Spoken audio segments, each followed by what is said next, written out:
বাংলাদেশ বিষয়ে যদি আমরা একমত থাকতে চাই, এই মুহূর্তে বাংলাদেশের সবচেয়ে বড় স্বার্থ হচ্ছে বিচার, সংস্কার এবং নির্বাচন, এবং এর যে পথরেখা, এই পথরেখাকে সফলভাবে সম্পন্ন করা।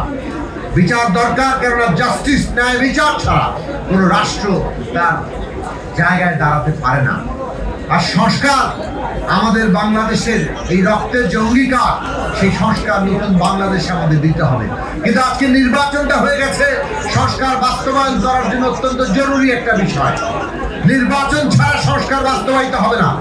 বিপ্লব করলেও শেষ পর্যন্ত পার্লামেন্ট লাগে, একটা সংসদ, একটা সংবিধান কিংবা যে কোনো কিছুকে বৈধতা দিতে। একটা জনপ্রতিনিধির মধ্য দিয়ে আপনার যে কোনো কিছু শেষ পর্যন্ত একটা রিপাবলিকে, সেটা যে ধরনের রিপাবলিকই হোক, প্রজাতন্ত্রে, সেটাকে শেষ পর্যন্ত বৈধতা দেওয়া হয়। কাজেই আগামী সংসদ নির্বাচন ছাড়া আমরা এই পুরো সংস্কার প্রক্রিয়াকে সম্পন্ন করতে পারব না।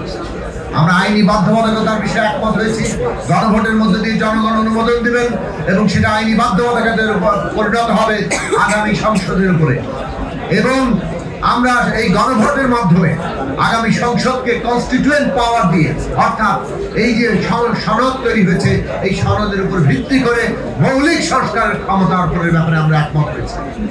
কাজে একটা সামাজিক সংগ্রামের ভিত্তি ছাড়া এমনি এমনি আপত্তিকভাবে একটা গণ অভ্যুত্থান সৃষ্টি হয় না। রাজনৈতিক সংগ্রামের ধারায় ছাত্রদের অগ্রণী ভূমিকা ওই অগ্নি স্ফুলিঙ্গের কাজ করেছে, যেটা রাজনৈতিক সংগ্রামে তৈরি করা বারুদকে দাবানলে পরিণত করেছে।